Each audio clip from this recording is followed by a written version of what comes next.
বিভিন্ন দাবিতে শাহবাগ অবরোধ করা বুয়েট সহ বিভিন্ন প্রকৌশল বিশ্ববিদ্যালয়ের শিক্ষার্থীদের সাথে পুলিশের সংঘর্ষ চলছে। শাহবাগ থেকে প্রধান উপদেষ্টার সরকারি বাসভবন, রাষ্ট্রীয় অতিথি ভবন, যমুনা অভিমুখে বুয়েট শিক্ষার্থীরা মার্চ করলে পুলিশ হোটেল ইন্টারকন্টিনেন্টাল মোড়ে তাদেরকে বাধা দেয়। এরপরই তাদের সাথে পুলিশের সংঘর্ষ বাধে। পুলিশ জল কামান ব্যবহার করে এবং টিয়ার শেল নিক্ষেপ করে। একই সঙ্গে লাঠি চার্জও করা হয়। বেশ কয়েকজনের আহত হওয়ার দাবি করেছে শিক্ষার্থীরা। ডিপ্লোমা শিক্ষার্থীদের বেশ কিছু দাবিকে অযৌক্তিক উল্লেখ করে গত বেশ কয়েকদিন ধরে প্রকৌশল বিশ্ববিদ্যালয়ের শিক্ষার্থীরা এই আন্দোলন করে আসছে।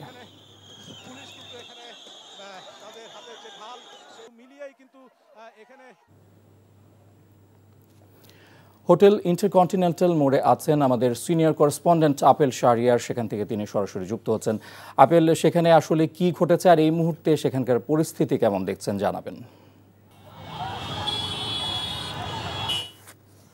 পুলিশের সঙ্গে দফায় দফায় সংঘর্ষ হচ্ছে শিক্ষার্থীদের। আপনি দেখতে পাচ্ছেন যে পুলিশের এখন মারমুখী অবস্থানে রয়েছে।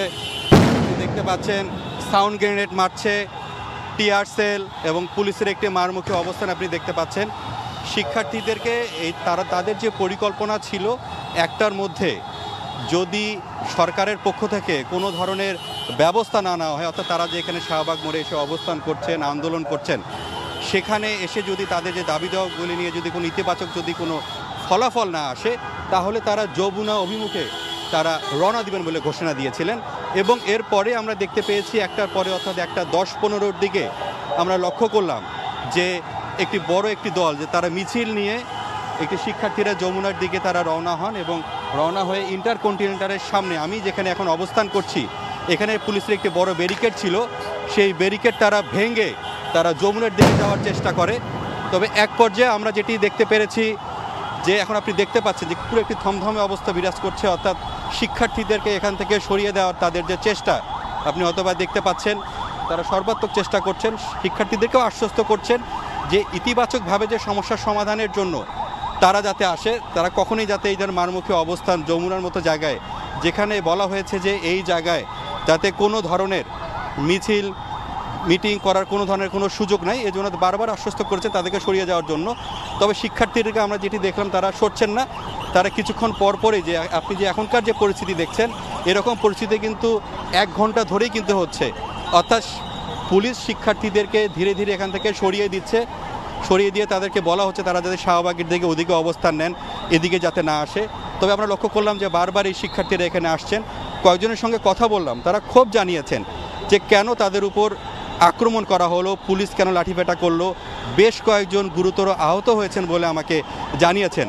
তবে পুলিশের এখনকার যে মারমুখী অবস্থানটা সেরকম ছিল না।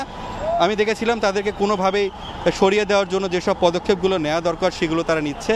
কিছুক্ষণ একটু আগেও দেখলাম যে বেশ কয়েকটি সাউন্ড গ্রেনেড তারা মেরেছে এবং শিক্ষার্থীরা যারা রয়েছে তারা বিভিন্নভাবে ছত্রভঙ্গ হয়ে গেছে। অর্থাৎ আমি যেটি দেখতে পেলাম যে একটি গ্রুপ, অর্থাৎ একটি বড় একটি গ্রুপ তারা শাহবাগের দিকে চলে গেছে, আরেকটি গ্রুপ বাংলা মোটরের দিকে, আরেকটি গ্রুপ পরিবাগের দিকে তারা ছড়িয়ে ছিটিয়ে আছে। আবার এখনকার যে পরিস্থিতিটা কিছুক্ষণ পর আবার যখন পরিস্থিতিটা একটু স্বাভাবিক হয়ে আসে তখন শিক্ষার্থীরা আবার জড়ো হয়ে এই যে যমুনার দিকে যাওয়ার চেষ্টা করছে। এবং কয়েকজনের সঙ্গে কথা বললাম যে আপনাদের যে আজকের যে অবস্থান কর্মসূচি আপনারা অর্থাৎ শাহবাগে ছিলেন, সেখান থেকে যমুনার দিকে আসা, আপনারা তো একটু সময় দিতে পারতেন সরকারকে। তারা বলছেন যে দীর্ঘদিন ধরেই এই যে তাদের সঙ্গে যে আলোচনা হচ্ছে, তাদের যে 3 দফা অর্থাৎ প্রকৌশলী যারা রয়েছেন ইঞ্জিনিয়ারদের সঙ্গে বৈষম্য করা হচ্ছে, যে বৈষম্য দূর করার জন্য এই যে আন্দোলন গণ অভ্যুত্থান, এরপরও 1 বছর পেরিয়ে গেলেও ইঞ্জিনিয়ারদের যে বৈষম্য রয়েছে সেটি দূর করার জন্য সরকারের কোনো ধরনের ইতিবাচক তারা কোনো ধরনের আশ্বাস তারা পাননি। এজন্য তারা ক্ষোভ জানিয়েছেন। এখন তারা রাজপথে নেমেছেন। শুধু যে বুয়েটের এই শিক্ষার্থীরাই যে এখানে যুক্ত হচ্ছেন তা নয়, দেশের বিভিন্ন প্রকৌশল যে বিশ্ববিদ্যালয়ের শিক্ষার্থীরা রয়েছেন তারাও এখানে যুক্ত হয়েছেন। এবং ঢাকারও, অর্থাৎ যদি আমি বলি যে ঢাকা কলেজ এবং আইডিয়াল কলেজের একটি শিক্ষার্থীদের একটি অংশ তারাও কিন্তু এখানে এসেছে এবং এখানে এই আন্দোলনের সঙ্গে তারা যুক্ত হয়েছে। তো পরিস্থিতি অনেকটাই এখন থমথমে অবস্থা বিরাজ করছে। পুলিশ এখন তাদেরকে সরিয়ে দিয়ে আবার ইন্টারকন্টিনেন্টালের সামনের যে ব্যারিকেড সেখানে তারা এসে আবার অবস্থান নিবে, আপনি হয়তোবা দেখতে পাচ্ছেন। এবং শিক্ষার্থীরা বলছেন যে কোনোভাবেই তারা রাজপথ ছাড়বেন না, তাদের যে একটি কঠোর অবস্থান অর্থাৎ তাদের দাবি নিয়েই তারা ঘরে ফিরতে চান। এখন এখানে পরিস্থিতি থমথমে অবস্থা বিরাজ করছে। আপনি দেখতে পাচ্ছেন যে এখন পুলিশ ওই যে আবার ব্যারিকেড দিয়ে রেখেছে, মূলত হচ্ছে একটু সামনের দিকে যাই। হ্যাঁ, দেখতে পাচ্ছেন ইন্টারকন্টিনেন্টালের সামনের যে মোড়, এই মোড়ে এখন পুলিশ এসে ব্যারিকেড দিয়ে দিয়েছে এবং শুধু যে এখানে পুলিশ রয়েছে, আনসারের সদস্যরাও এখানে যুক্ত হয়েছেন এই যে আন্দোলনকারীদেরকে দমানোর জন্য। দেখতে পাচ্ছেন যে এখন অনেকটাই থমথমে অবস্থা বিরাজ করছে এবং পুলিশের ব্যাপক উপস্থিতি। বারবার অনুরোধ করা হচ্ছে শিক্ষার্থীদের তারা যাতে এখান থেকে সরিয়ে যায় এবং আমি দেখেছি যে সরকারের মহল থেকেও কিন্তু বলা হয়েছে যে আলোচনার টেবিলে বসার জন্য, অর্থাৎ এই যে একটি সমস্যার কথা বলা হচ্ছে, এই সমস্যাটি সমাধানের জন্য দুই পক্ষ বসে যদি একটি সমাধান করা যায়, সেদিকে যদি যেতে পারে তো সেই চেষ্টাটাই তারা করছেন। এখনও এখানকার পরিস্থিতি বিরাজ করছে, থমথমে অবস্থা আপনি দেখতে পাচ্ছেন এবং শুধু যে আন্দোলনের কারণে সাধারণ মানুষ যারা এই যে রাস্তায় নেমেছেন চলাচলের জন্য, তাদের মাঝে এক ধরনের আতঙ্ক বিরাজ করছে। আপেল, আমি একটু আপনার কাছে জানতে চাই, সেখানে লাঠিচার্জের ঘটনা ঘটেছে এবং টিয়ার শেল নিক্ষেপ করা হচ্ছে, আপনি আহত কাউকে দেখেছেন কিনা সেখানে?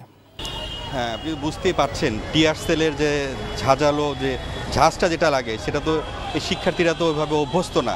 হুট করে অনেকেই অসুস্থ হয়ে গেছেন, অনেকে নিঃশ্বাস নিতে পারছিলেন না, চোখ জ্বালাপোড়া করছে, অনেককে আসলে আমি দেখলাম যে ঢাকা মেডিকেলের দিকে তারা গিয়েছেন। তবে আসলে তো থমথমে অবস্থা আপনি দেখতে পাচ্ছেন, শিক্ষার্থীরা কিন্তু আবারও এখানে আসছেন, এই কথা বলছেন এই পুলিশের সঙ্গে যে তাদেরকে কেন তাদের উপর এই টিয়ার সেল, সাউন্ড গ্রেনেড এবং জল কামান দেওয়া হলো। তো এখনকার যে অবস্থা, তারা কোনোভাবেই রাজপথ ছাড়বেন না, তাদের মাঝে এক ধরনের ক্ষুব্ধ হতাশা বিরাজ করছে। আমরা একটু দেখি, যাই একটু তাদের সঙ্গে দেখি তারা কি বলছেন, পুলিশের সঙ্গে কথা বলার চেষ্টা করছেন এবং তারা নিজেরাও কথা বলছেন। দেখি আমরা একটু তারা কি বলতে চাচ্ছেন এই পর্যায়ে এসে। এখনো শাহবাগে সাধারণ শিক্ষার্থীদের উপর লাঠিচার্জ করার সাহস পায়,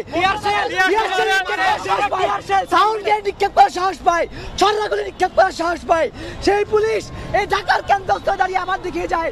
হাসিনা ফিরে গেল, হাসিনার পশু পুলিশেরা এখনো হাসিনার যে ম্যান্ডেট, সেই ম্যান্ডেট রক্ষার্থে কাজ করে যাচ্ছে। ইউনূস সরকার এই পুলিশকে রক্ষা করার জন্য, এই পুলিশকে ব্যাকআপ দেওয়ার জন্য কাজ করে যাচ্ছে। লজ্জা লজ্জা ইন্টারিম গভর্নমেন্ট। আমরা বিশ্বাস করি, আমরা শান্তিপূর্ণ আন্দোলন নিয়ে ঢাকা এসেছিলাম, আমরা কোনো ধরনের ভায়োলেন্ট অ্যাকশনে যাই নাই, কিন্তু পুলিশরা টেকনিশিয়ানদের উপর কোনো আক্রমণ চালায় নাই, তারাই উপর কোনো ধরনের লাঠিচার্জ করে নাই, টিয়ারশেল নিক্ষেপ করে নাই আমাদের উপর। আমরা যারা ইনোসেন্ট ফেস, আমরা যারা মব লিঞ্চিং করি নাই, আমরা যারা চট্টগ্রাম থেকে এসেছি, রাজশাহী থেকে এসেছি, খুলনা থেকে এসেছি, ঢাকার বিভিন্ন কলেজ থেকে শিক্ষার্থী এসেছে, বুয়েট থেকে এসেছে, তাদের উপর ভায়োলেন্ট যে ধাক্কার জন্য কাজ তারা করে দেখিয়েছে।